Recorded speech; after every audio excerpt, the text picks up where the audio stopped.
Hello my dear students, welcome to nursing career 24/7। बहुत बहुत स्वागत है सभी लोगों का। फटाफट से आ जाओ भाई, फटाफट से सभी बच्चे ज्वाइन करो। जैसे जैसे आ रहे हो वैसे वैसे क्लास को लाइक करते जाओ।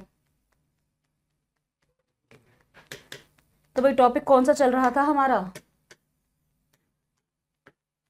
Renal system. और लास्ट क्लास में हमने क्या पढ़ा था, उसी के आगे हमने आज कंटिन्यू करना है। तो नेफ्रोटिक सिंड्रोम हमने पढ़ा था। आ जाओ फटाफट से सभी आ जाओ।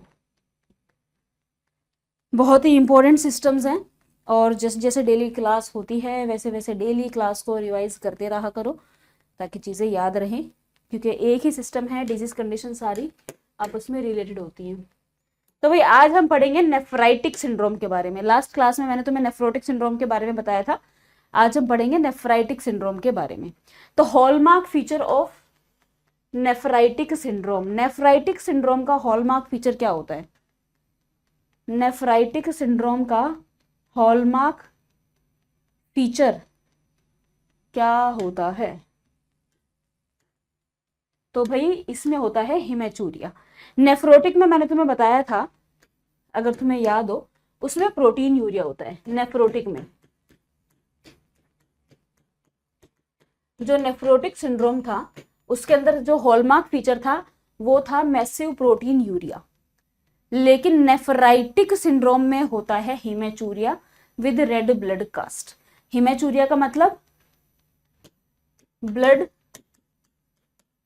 इन यूरिन, यूरिन में ब्लड देखने को मिलता है। तो हिमेचूरिया में ब्लड देखने को मिलेगा यूरिन में, और ये हॉलमार्क फीचर है नेफ्राइटिक सिंड्रोम का। सबसे ज्यादा कंफ्यूजन जो होती है वो इसी टाइप के क्वेश्चन में होती है, क्योंकि नेफ्राइटिक और नेफ्रोटिक में हम लोग कंफ्यूज हो जाते हैं।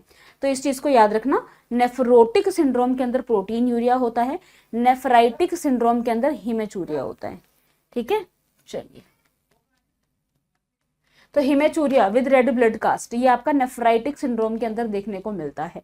उसके अलावा इसमें हाइपरटेंशन भी देखने को मिलेगा, ऑब्वियसली, क्योंकि किडनी की बीमारी है तो यूरिन पास आउट नहीं होगा, ओलिक यूरिया देखने को मिलेगा, तो बॉडी के अंदर फ्लूइड बढ़ेगा, तो हाइपरटेंशन भी इसमें देखने को मिलता है। हालांकि आपके नेफ्रोटिक सिंड्रोम के अंदर क्या देखने को मिलता है?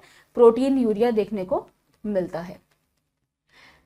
Common cause of nephritic syndrome. अब भाई नेफ्राइटिक सिंड्रोम का कॉमन कोज क्या होगा? नेफ्राइटिक सिंड्रोम का मोस्ट कॉमन कोज इनमें से क्या होता है?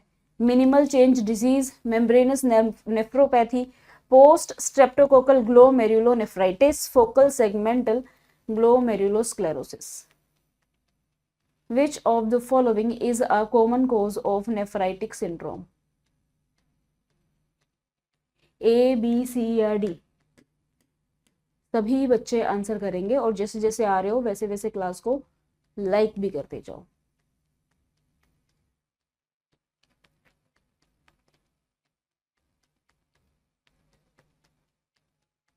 Very good. तो भाई इसमें होता है post streptococcal glomerulonephritis. Post streptococcal glomerulonephritis, this is the most common cause of nephritic syndrome.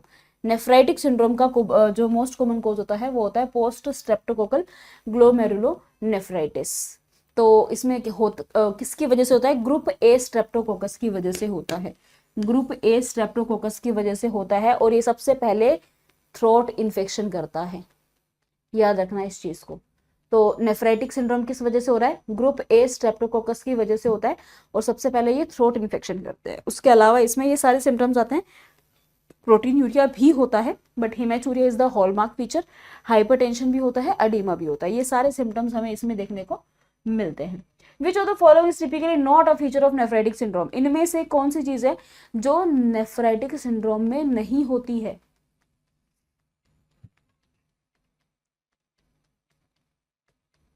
Not a feature of nephritic syndrome.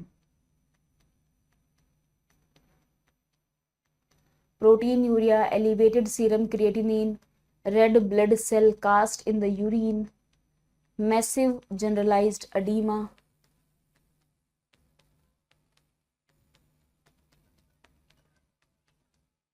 बताओ ए, बी, सी या डी?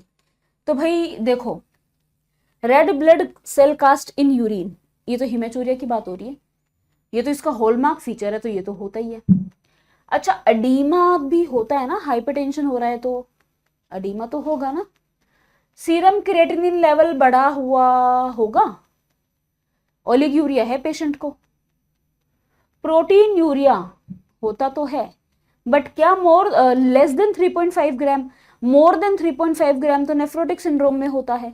यहां बोला है कि प्रोटीन यूरिया तो होता है लेकिन 3.5 ग्राम से कम होता है। तो कौन सा ऑप्शन करेक्ट है भाई? तो बिल्कुल भाई आपका एडीमा होता है, बट मैसिव जनरलाइज्ड एडीमा नहीं होता है। और प्रोटीन यूरिया बिल्कुल करेक्ट है, प्रोटीन यूरिया 3.5 ग्राम से कम होता है। ओलिग्यूरिया है, बॉडी के अंदर वेस्ट बढ़ेगा तो क्रिएटिनिन का लेवल भी बढ़ेगा। हिमेचूरिया तो हॉलमार्क फीचर है। तो बचा क्या? बचा ये। तो भाई मैसिव अडीमा होता है, बट बहुत ज्यादा अडीमा नहीं होता है। ठीक है, तो मैसिव जनरलाइज्ड अडीमा देखने को नहीं मिलता है, तो आंसर जाएगा आपका डी। बहुत ही अच्छा सवाल था ये। तो अडीमा कॉज करता है, लेकिन इतना सिवियर नहीं जितना कि नेफ्रोटिक सिंड्रोम के अंदर हो रहा था। क्योंकि यहाँ पर जो आपका जो मैसिव जनरलाइज्ड अडीमा होता है वो कब होता है? जब बहुत ज्यादा प्रोटीन, देखो मैंने तुम्हें क्या बताया था, बॉडी के अंदर जो प्रोटीन होता है वो होता कौन है? वो होता है एल्ब्यूमिन। ये क्या करता है? ये पानी को खींच के रखता है, पानी को अट्रैक्ट, पानी को पकड़ के रखता है। ये जब इसका लॉस हो जाएगा तो ये पानी को पकड़ के रख नहीं पाएगा, तो ब्लड सेल्स में से पानी जो है वो बाहर निकलने लग जाएगा, आसपास के एरिया में डिपॉजिट हो जाएगा और अडीमा कर देगा। तो जितना ज्यादा हमारी बॉडी में प्रोटीन कम होगा उतना ही ज्यादा वो पानी को नहीं पकड़ पाएगा और पानी आसपास के एरिया में इकट्ठा हो जाएगा। तो नेफ्रोटिक सिंड्रोम में तो मोर देन 3.5 ग्राम प्रोटीन का लॉस हो रहा है, तो बहुत ज्यादा प्रोटीन लॉस हो रहा था। इस वजह से बहुत ज्यादा बॉडी के अंदर पानी जो है वो आसपास के एरिया में इकट्ठा हो रहा था, फ्लूइड इकट्ठा हो रहा था। यहाँ पे इतना ज्यादा प्रोटीन का लॉस नहीं होता, प्रोटीन का लॉस होता है बट इतना ज्यादा नहीं होता। इस वजह से इसमें थोड़ा बहुत अडीमा देखने को मिलता है, बहुत ज्यादा अडीमा देखने को नहीं मिलता है। ठीक है, माइल्ड टू मॉडरेट अडीमा देखने को मिलता है। 25-year-old patient present with recent episode of hematuria, hypertension, edema and mild proteinuria। भाई ये सारे सिम्टम्स हैं।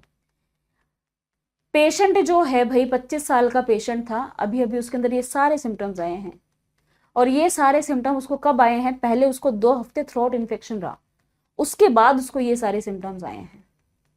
तो इसका डायग्नोस क्या होगा? अब देखो, क्योंकि मैंने तुम्हें पहले इसके क्वेश्चंस बता दिए और मैंने इसके बारे में तुम्हें बता दिया, तो अब ये क्वेश्चन सॉल्व करना कितना आसान है कि भाई ये सारे सिम्टम्स आपको कौन से कंडीशन में देखने को मिलते हैं। और मैंने तुम्हें ये भी बता दिया है कि इस कंडीशन के अंदर सबसे पहले थ्रोट इन्फेक्शन डेवलप होता है, फिर बाद में आपकी ये डिजीज कंडीशन डेवलप होती है। तो कर दो फिर फटाफट आंसर, ए बी सी या डी।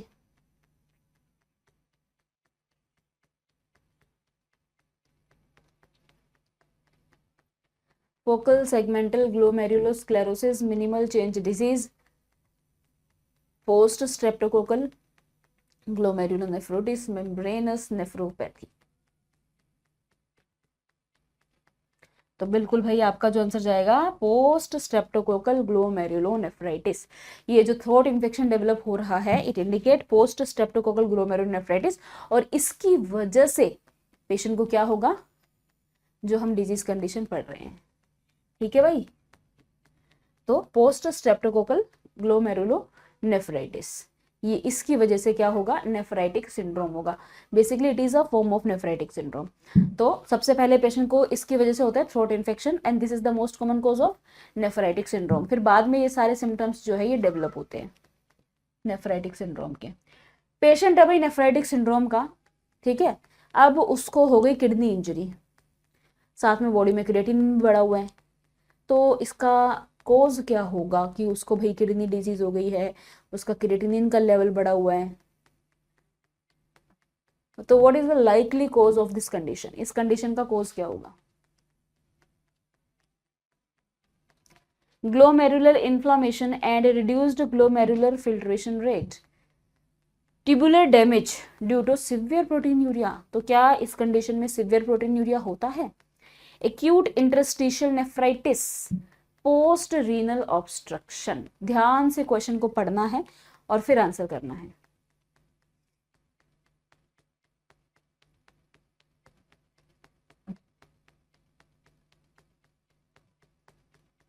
ए बी सी या डी सभी बच्चे आंसर करेंगे, और क्लास को लाइक करते रहो भाई, लाइक करते रहो, लाइक का बटन जो है वो दबाते रहो। बिल्कुल भाई, ग्लोमेरुलर इन्फ्लामेशन के कारण ही तो होगा भाई। ग्लोमेरुलोनेफ्राइटिस, आइटिस का मतलब इन्फ्लामेशन ही तो होता है।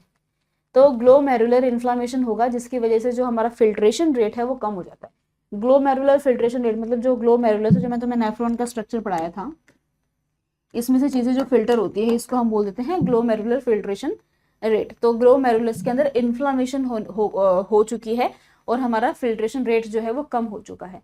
इसी वजह से पेशेंट के अंदर किडनी डिजीज जो है वो डेवलप हो रही है। तो एक्यूट किडनी इंजरी जो होती है वो किस वजह से होती है? क्योंकि हमारे ग्लोमेरुलस में इन्फ्लामेशन हो जाती है, बॉडी में क्रिएटिनिन वेस्ट का लेवल बढ़ता है बॉडी के अंदर। A nurse is caring for a client undergoing hemodialysis। अब एक क्वेश्चन भाई हेमोडायलिसिस का है। एक पेशेंट है भाई जो हेमोडायलिसिस के अंदर जा रहा था। Which of the following finding should not report to the health care provider immediately. भाई एक पेशेंट है जो कि हेमोडायलिसिस के अंदर, मतलब उसको अभी हमें हेमोडायलिसिस उसकी चल रही है। तो इनमें से कौन सी फाइंडिंग ऐसी है जो आप इमीडिएटली हेल्थ केयर प्रोवाइडर को इन्फॉर्म करोगे अगर ऐसा हुआ? एक नर्स एक ऐसे मरीज की देखभाल कर रही है जो हेमोडायलिसिस से गुजर रहा है।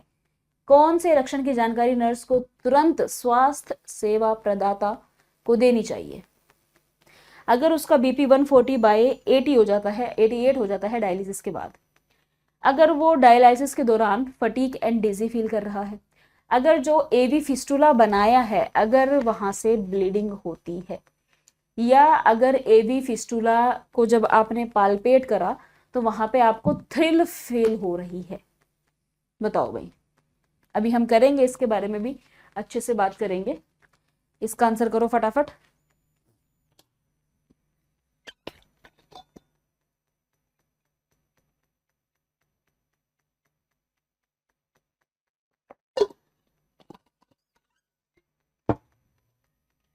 ए बी सी या डी?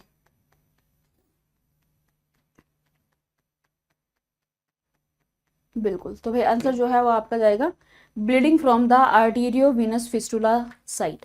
भाई डायलाइसिस कर दी, डायलाइसिस करने के बाद अगर एवी फिस्टुला साइट से ब्लीडिंग हो रही है। अब ये एवी फिस्टुला क्या होता है? तो जब हम डायलाइसिस करते हैं ना, अब किडनी फेलियर का अगर पेशेंट है तो डायलाइसिस उनको रेगुलरली करवानी पड़ती है। तो डायलाइसिस करने के लिए करते क्या है कि आर्टरीज और वेन्स को आपस में उनका कनेक्शन बना के, फिस्टुला, फिस्टुला का मतलब होता है कनेक्शन बनाना, तो आर्टीरियो वेनस फिस्टुला या आर्टरीज और वेन्स को ऐड करके एक कनेक्शन बनाया जाता है। फिर उसी आर्टीरियो वेनस फिस्टुला के थ्रू डायलाइसिस करी जाती है। ये फिस्टुला बनाने के बाद इसको ठीक होने में थोड़ा समय लगता है, उसको हम बोलते हैं मैच्योर होने में थोड़ा टाइम लगता है। तो उसका फिस्टुला बना के अगर मान लो उस साइड से आपने डायलाइसिस कर दी, डायलाइसिस करने के बाद अगर उस साइड से ब्लीडिंग हो रही है तो आपको इमीडिएटली हेल्थ केयर प्रोवाइडर को इन्फॉर्म करना होता है। हाँ जी, तो this is the correct answer. क्योंकि अगर ब्लीडिंग हो रही है तो इसका क्या मतलब हो सकता है? कोई ना कोई क्लोटिंग का इश्यू होगा कि ब्लड क्लोट नहीं हो रहा, कोई ना कोई इन्फेक्शन हो सकता है, या फिर हेमरेज हो सकता है, कोई भी कारण हो सकता है। तो इसीलिए ये आपको इमीडिएटली इन्फॉर्म करना होता है। आर्टीरियल वीनस फिस्टुला का मतलब आर्टरीज और वेन्स का आपस में कनेक्शन बनाया जाता है, उसी के द्वारा फिस्टुला जो है उसी के द्वारा डायलिसिस चढ़ाई जाती है। और ये जो थ्रिल वाली बात बोली थी ना, ये भी फिस्टुला पे एक थ्रिल फील होना, दिस इज नॉर्मल। जब हम पालपेट करेंगे तो हमें थ्रिल फील होता है, ये एक नॉर्मल सी बात है क्योंकि उसमें से ब्लड जाएगा तो फील होगा, दिस इज नॉर्मल। ठीक है, ये इंडिकेट करता है कि आपका फिस्टुला एकदम सही है, एकदम सही काम कर रहा है अगर थ्रिल फील होती है तो। ब्लड प्रेशर, देखो पोस्ट डायलिसिस आपने ब्लड चढ़ाया है ना, ब्लड एक्सचेंज करा आपने, तो डायलिसिस करने के बाद थोड़ा बहुत बीपी बढ़ना इज नॉर्मल। 140/88 बहुत ज्यादा बीपी नहीं बढ़ा हुआ है, सो दिस इज नॉर्मल। और डिजीनेस और फटीक फील करना डायलिसिस के बाद में, ये भी एक कॉमन सा साइड इफेक्ट होता है क्योंकि शिफ्टिंग हुई ना, फ्लूइड शिफ्ट हुआ, इलेक्ट्रोलाइट्स चेंज हुए, तो थोड़ा बहुत इंसान को थकावट फील हो सकती है, चक्कर आ सकता है, this is also normal. Next question, a nurse is caring for a patient undergoing hemodialysis, which assessment finding require immediate intervention. वैसा ही एक क्वेश्चन आया है, ठीक है, थोड़ा सा ऑप्शंस को चेंज किया गया है। अब अगर ये ऑप्शंस है आपके पास तो आप क्या आंसर करेंगे? भाई हेमोडायलिसिस चल रही है, देखो क्वेश्चन है नॉर्मल, जैसे एग्जाम में इस तरीके के क्वेश्चन आते हैं कि भाई ऐसा हो रहा है और अब ये हो गया, अब बताओ क्या करोगे?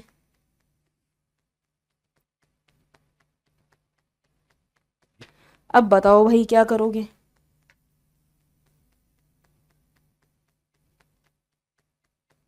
अगर पेशेंट का डायलिसिस के बाद में 1.5 किलो वेट लॉस हो गया, या डायलिसिस के बाद में उसको मसल क्रैम्प्स आ रहे हैं, या फिर एवी फिस्टुला पे ब्रूट जो है वो एब्सेंस है, ये ब्रूट एंड थ्रिल, ये दो चीजें होती है जो हम एवी फिस्टुला पे देखते हैं।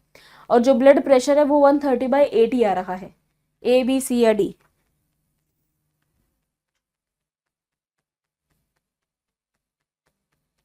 बिल्कुल।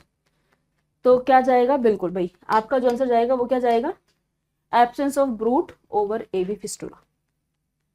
एवी फिस्टुला पे अगर ब्रूट एब्सेंट है तो आपको इमीडिएटली इन्फॉर्म करना होता है। चलो कोई बात नहीं भाई, इसके बारे में भी पढ़ लेते हैं।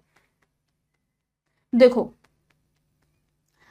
अगर ब्रूट एब्सेंट है तो इसका मतलब ये है, जो मैंने आपको अभी पीछे थ्रिल बताया था, ब्रूट और थ्रिल, ये मैंने बताया, ये वो चीजें होती है जो हमें ये बताती है कि जो हमारा फिस्टुला है वो प्रॉपरली काम कर रहा है कि नहीं कर रहा है। बेसिकली उसमें से ब्लड फ्लो करता है, तो you can feel that, palpate करके यू कैन फील दैट। अगर मान लो आप फील कर रहे हो, आपको कुछ फील नहीं हो रहा, कोई थ्रिल फील नहीं हो रही है, कुछ फील नहीं हो रहा है, तो इसका मतलब कोई ना कोई क्लोट बन गया, उसमें से ब्लड ढंग से फ्लो कर ही नहीं रहा है, तो ये एक मेडिकल इमरजेंसी होती है। बाकी मसल क्रैम्प्स होना, वेट लॉस होना, ये सारी नॉर्मल सी चीज़ें होती हैं, जो क्योंकि आपका फ्लूइड एक्सचेंज हो रहा है, बीपी एक्सचेंज हो रहा है, तो ये सब हो सकता है। तो भाई अब बात करते हैं पेरिटोनियल डायलिसिस की। हेमोडायलिसिस जो है, हेमोडायलिसिस में हम क्या करते हैं, मैं तुम्हें इसकी इमेज दिखा देती हूँ एक बार, इमेज के द्वारा मैं तुम्हें एक बार समझा देती हूँ इसको।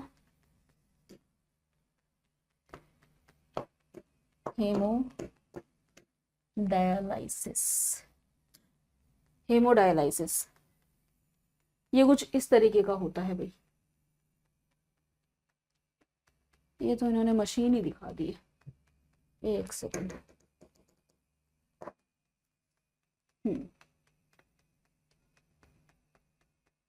इसमें देखो कितना अच्छे से बताया हुआ है, बस अब ये इमेज डाउनलोड हो जाए, सारा मसला इमेज का है।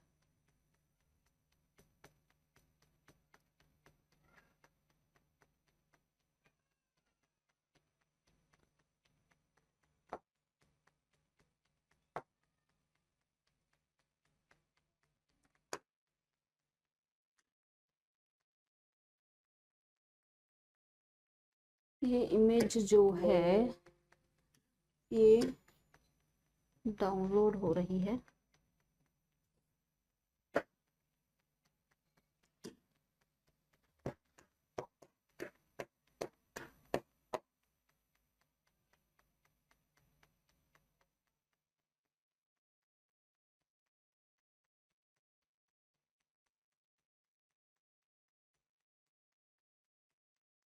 दिख रही है, वैसे दिख तो रही है इमेज है ना, ये क्योंकि डाउनलोड नहीं हो रही है, तो तुम ऐसे ही देख लो, डाउनलोड में प्रॉब्लम आ रही है। एक सेकंड, हुई तो है। हम्म,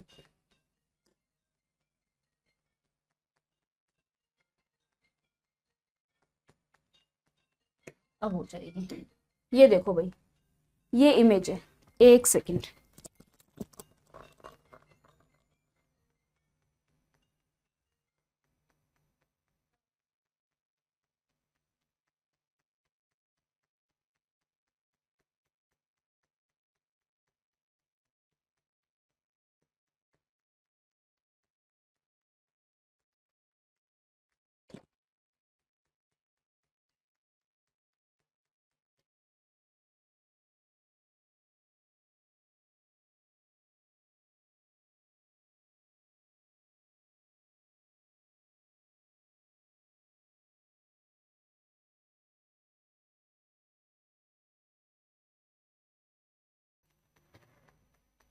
हाँ जी, तो ये देखो, ये होती है डायलिसिस, ठीक है। ये यहाँ पे बनता है आर्टीरियो वीनस फिस्टुला, हाथ के अंदर फिस्टुला बनता है, एक में आपका ये आर्टीरियल ब्लड जा रहा है, एक में आपका वीनस ब्लड जा रहा है, ये डायलाइजर लगा हुआ होता है, इसको हम बोलते हैं डायलाइजर। इसके अंदर सारा ब्लड जो है वो मिक्स होता है, इसके अंदर इलेक्ट्रोलाइट्स होते हैं, इसके अंदर सारी चीजें होती हैं। तो इसमें से पहले ब्लड रिमूव्ड फॉर डायलाइसिस, भाई आर्टरीज में से ब्लड को रिमूव किया गया, ये जो तुम रेड लाइन देख रहे हो, ब्लड को रिमूव किया गया, यहाँ पे ये हम प्रेशर को मॉनिटर करते हैं, ये ब्लड पंप लगा होता है, ये गया गया यहाँ पे ये जो होता है ना, ये इसको हम बोलते हैं हिपेरिन पंप। ये किस लिए लगा हुआ होता है, ताकि ब्लड क्लॉट ना करे, एंटीकोगुलेंट है ना। फिर उसके बाद में ये गया आपके डायलाइजर के अंदर। अब ये जो ब्लड, क्योंकि देखो किडनी जो है वो काम कर नहीं रही है, बॉडी में वेस्ट बढ़ा हुआ है, इसका यूज किस लिए किया जा रहा है, उस वेस्ट को निकालने के लिए किया जा रहा है कि जो भी बॉडी के अंदर एक्सेस वेस्ट है उस वेस्ट को निकाल दे, इसके लिए हम इसका यूज कर रहे हैं और इंपोर्टेंट इलेक्ट्रोलाइट्स को ऐड भी कर देते हैं। तो सबसे पहले इसमें से हमने आर्टीरियल ब्लड को निकाला, डायलाइजर के अंदर आया, डायलाइजर के अंदर ब्लड का एक्सचेंज हुआ, ठीक है। ये आर्टिफिशियल किडनी की तरह काम करता है, हमारी तो खैर नेचुरल हो गई, इसको हम बोलते हैं आर्टिफिशियल किडनी। तो ये जैसा हमारा किडनी काम कर रही है ना, वैसा ये काम करता है। ये इसमें से ब्लड में से सारा वेस्ट निकाल देगा, निकाल के ये देखो, ये फिर आपका ये वीनस प्रेशर मॉनिटर, ये यहाँ से आपके दोबारा से filtered blood return to the body, जो ब्लड फिल्टर हो चुका उसको दोबारा से बॉडी के अंदर रिटर्न कर देते हैं। तो इस तरीके से ये आपकी जो हेमोडायलाइसिस वाली चीज है ये इस तरीके से काम करेगी। यहाँ पे आपका फिस्टुला बनता है, ये आपका बनता है यहाँ पे फिस्टुला, आर्टीरियो वीनस फिस्टुला।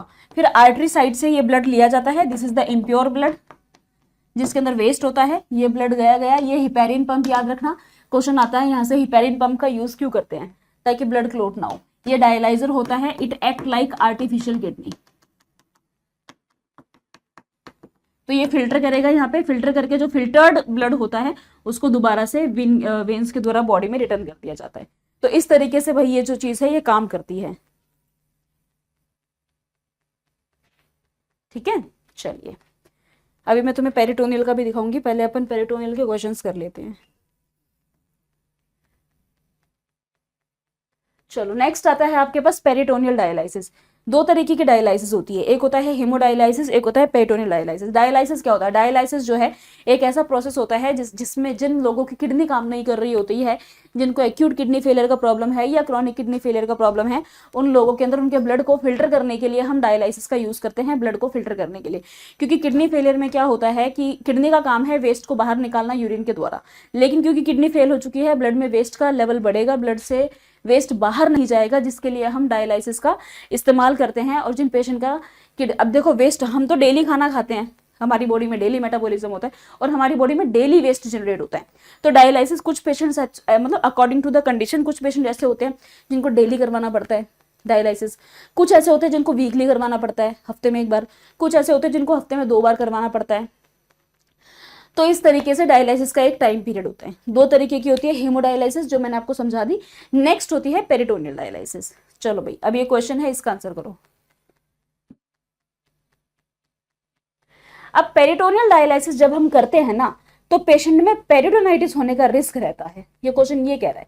तो इनमें से कौन सा ऐसा साइन है जो ये इंडिकेट करेगा कि हाँ भाई पेशेंट को पेरिटोनाइटिस हो गया है, या जो साइन जो इंडिकेट करेगा, बताओ।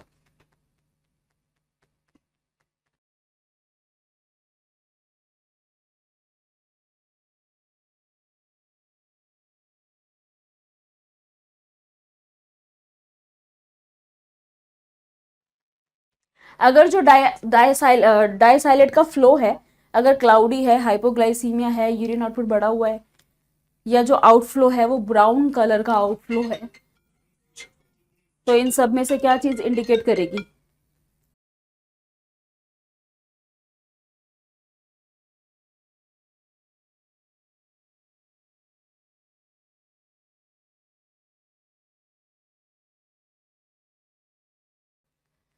तो भाई आंसर जाएगा आपका बिल्कुल क्लाउडी डायसाइलेट आउटफ्लो। अब ये क्या होता है, आउटफ्लो क्या होता है, तो अभी मैं तुम्हें ये पूरा प्रोसेस समझाऊंगी इसमें होता क्या है।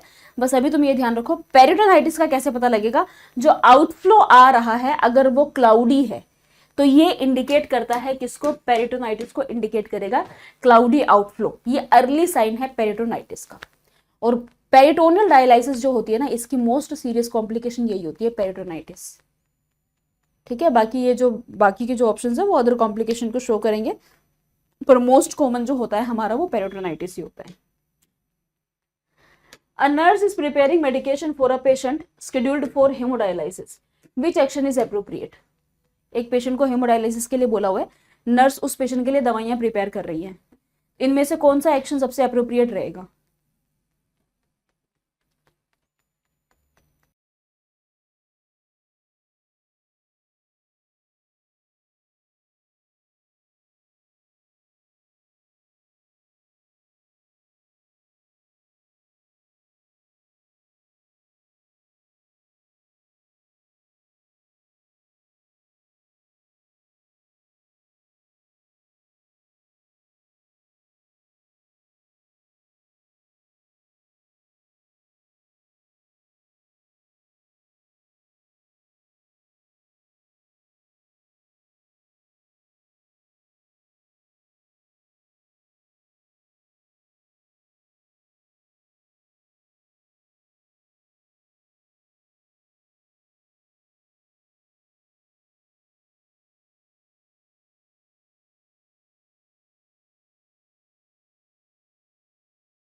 चलो तो भाई आंसर क्या जाएगा इसका, आंसर जाएगा with hold anti hypertensive and give antibiotics before dialysis.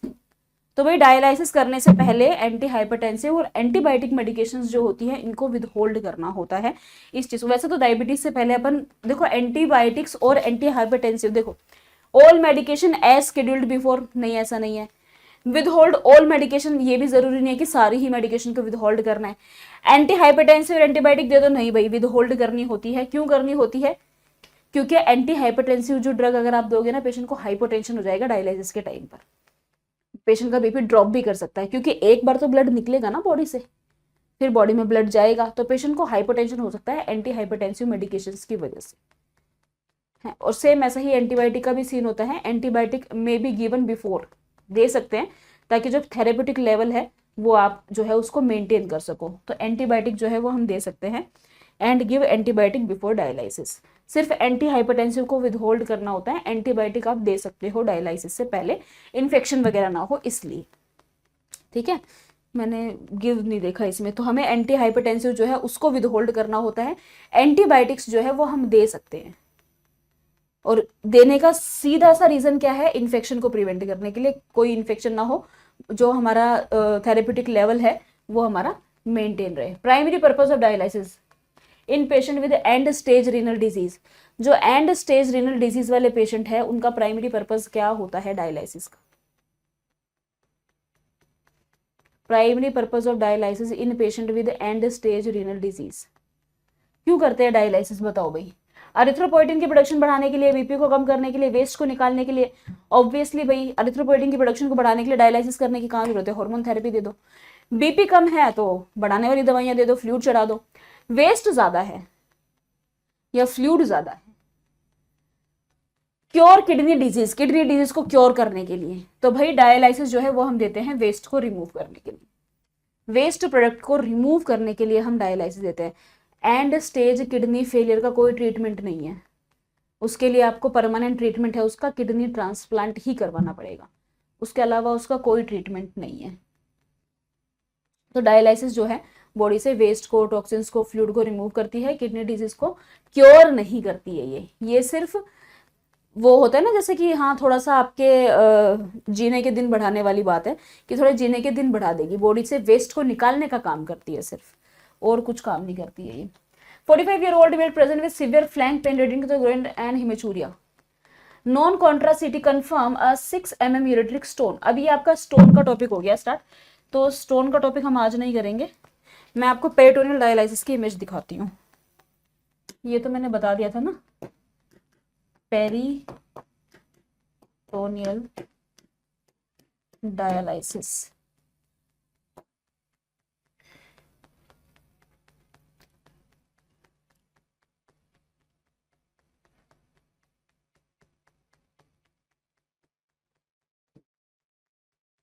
ये होता है भाई आपका पेरिटोनियल डायलिसिस। ये देखो, क्लियर है ना इमेज। तो देखो ये इस तरीके से होता है, ये वही आपका डाइसाइलेट बैग है, इसके अंदर सारे इलेक्ट्रोलाइट्स होते हैं। ठीक है, फिर ये पेरिटोनियल वर्ड आपका, जो पेरिटोनियल स्पेस है ना एब्डोमेन के बाहर की लेयर होती है जो, तो ये जो पेरिटोनियल स्पेस है इसके लिए वर्ड यूज किया जा रहा है ये पेरिटोनियल डायलिसिस। और जो पेरिटोनियल डायलिसिस है, क्योंकि यहाँ पे पेरिटोनियम की बात हो रही है तो इसीलिए यहाँ पे पेरिटोनाइटिस होने का भी रिस्क रहता है। अब थोड़ा सा ध्यान से समझो। सबसे पहले क्या करा, ये जो सोल्यूशन है इसको डाला गया पेरिटोनियम के अंदर। ठीक है, और ये होता है ड्रेनेज बैग, इसमें आएगा आउटफ्लो, ये इनफ्लो, ये हम अंदर डाल रहे हैं, और ये है आउटफ्लो, बाहर निकलेगा वापस। तो अब करते क्या है, पहले पेरिटोनियम के अंदर इस फ्लूइड को डाला जाता है, डालने के बाद इसको कुछ टाइम के लिए रखा जाता है, रखने के बाद इस फ्लूइड को दोबारा से ड्रेनेज बैग में निकाला जाता है। तो ये जो निकल गया ये सारा वेस्ट है, तो ये फ्लूइड जो है ये पेरिटोनियल कैविटी में डाला गया, इसके अंदर सारे एसेंशियल न्यूट्रिएंट इलेक्ट्रोलाइट्स वगैरह होते हैं, ये फ्लूइड डाला गया। इस फ्लूइड में जितना भी वेस्ट होगा वो सारा इकट्ठा होगा और उस वेस्ट को फिर ड्रेनेज बैग के द्वारा इसमें निकाल दिया जाएगा। अगर इसका अपीयरेंस क्लाउडी आता है तो ये इंडिकेट करता है पेरिटोनाइटिस को। तो ये पेरिटोनियल डायलिसिस, इसमें पेरिटोनियल कैविटी के अंदर फ्लूइड डाला जाता है, इसीलिए इसको पेरिटोनियल डायलिसिस बोलते हैं। तो पहले यहाँ का जो हमारा फ्लूइड था वो पेरिटोनियम के अंदर डाला, ठीक है, ये ड्रेनेज बैग है, थोड़े टाइम के लिए फ्लूइड को रखते हैं ताकि जितना भी वेस्ट है वो सारा कैविटी में इकट्ठा हो जाए, फिर यहाँ से इसका ड्रेनेज जो है उसको निकाल लिया जाता है। अगर क्लाउडी है तो इट विल इंडिकेट पेरिटोनाइटिस। तो ये होती है भाई हमारी पेरिटोनियल डायलाइसिस। तो डायलाइसिस वाला टॉपिक जो है वो हमारा कंप्लीट हो गया। तो आज के जो टॉपिक्स हुए हैं वो कौन कौन से हुए? Nephrotic syndrome, haemodialysis and peritoneal dialysis. Dialysis वाला टॉपिक बहुत ज़्यादा इंपॉर्टेंट है, एग्जाम में आता है, इसलिए उसको अच्छे से कर लेना, ठीक है। तो इसी तरीके से अगर आप अपना सिलेबस हमारे साथ करना चाहते हो, आपको गाइडेंस की जरूरत है, आप तैयारी करने बैठे हो बट आपको समझ में नहीं आ रहा है कि हम कहाँ से शुरू करें, या आपके पास कंटेंट ही नहीं है कि यार पढ़ना तो है पर मेरे पास कंटेंट नहीं है, किसी भी चीज़ की रिक्वायरमेंट है, हम आपकी हेल्प के लिए हमेशा तैयार रहते हैं। तो आप हमारे साथ हमारे बैचेस में इनरोल कर सकते हैं। इनरोल करने के लिए आपको क्या करना है, आपको जाना है गूगल पे और आपको सर्च करना है अड्डा 24/7। सबसे ऊपर वाली वेबसाइट जो होगी आपको उस पर क्लिक करना है, इधर ऑल कोर्सेज पर जाना है और इधर नीचे नर्सिंग पे जाओगे। जैसे ही नर्सिंग पे जाओगे आपको यहाँ पर सारे बैचेस शो हो जाएंगे। अब दो चीजें हैं, या तो आप जिस पर्टिकुलर एग्जाम की तैयारी कर रहे हो आप उस बैच में एनरोल कर लो, या फिर अगर ऐसा है आपको पता है बहुत सारी वैकेंसीज जो है वो आने वाली है, आती रहती हैं, आएंगी, निकली हुई है, तो कितने बैचेस में एनरोल करोगे, इससे अच्छा है अपना एक ही बैच ले लो, नर्सिंग महापैक, जो सबसे ऊपर तुम्हें दिखेगा नर्सिंग महापैक। इस बैच की खासियत यह है कि इस बैच के अंदर आपके सारे एग्जाम्स इंक्लूडेड हैं, जो आ चुके हैं, जो आने वाले हैं, सब कुछ इंक्लूडेड है। 1 pack for all nursing exam, एक ही पैक है सभी नर्सिंग एग्जाम के लिए। तो उसके लिए आपको करना है, आपको प्राइस शो हो रहा है, आप यहां से बाय नाउ करना, और जैसे कि आप प्राइस देख रहे हो 3635 शो हो रहा है, आप यहाँ पे एक कूपन कोड लगा देना YT05। तो जो भी प्राइस शो हो रहा होगा उसमें आपको एक्स्ट्रा 2% ऑफ मिल जाएगा। तो YT05 जैसे ही लगाओगे आपको एक्स्ट्रा 2% ऑफ आपको प्राइस में मिल जाएगा, जो भी प्राइस आपको शो हो रहा होगा उसमें आपको ऑफ मिल जाएगा। तो याद रखना, किसी भी बैच में इनरोल करना हो तो कूपन कोड लगा सकते हो YT05, इससे आपको एक्स्ट्रा 2% ऑफ मिल जाता है। इन बैचेस के अंदर आपको लाइव एंड रिकॉर्डेड क्लासेस मिलती है, पीडीएफ नोट्स मिलते हैं, टेस्ट सीरीज मिलती है, मेंटोरशिप मिलती है, यूट्यूब पे एमसीक्यू सेशंस करवाए जाते हैं जिसकी पीडीएफ आपको प्रोवाइड की जाती है, प्रॉपर गाइडेंस दी जाती है, जिस लैंग्वेज में आपको पढ़ना पसंद है उस लैंग्वेज में आपको पूरी तरीके से समझाने की कोशिश की जाती है। तो बेसिकली सारी चीजें आपको इसमें प्रोवाइड करने की हम पूरी तरीके से कोशिश करते हैं। तो आप इस बैच में एनरोल कर सकते हो। अगर आपको कोई भी क्वेरी है, कोई भी इशू है, तो आप कॉल पे भी बात कर सकते हो, जिसके लिए मैं आपको नंबर बता देती हूँ। तो बैचेस में अगर इनरोल करना है और कोई भी प्रॉब्लम आ रही है तो आप इस नंबर पे कॉल कर सकते हो 9240231061। आप इस पे भी कॉल करके बात कर सकते हो। तो इनरोल करने के लिए कूपन कोड लगाना मत भूलना for the extra discount. Thank you so much.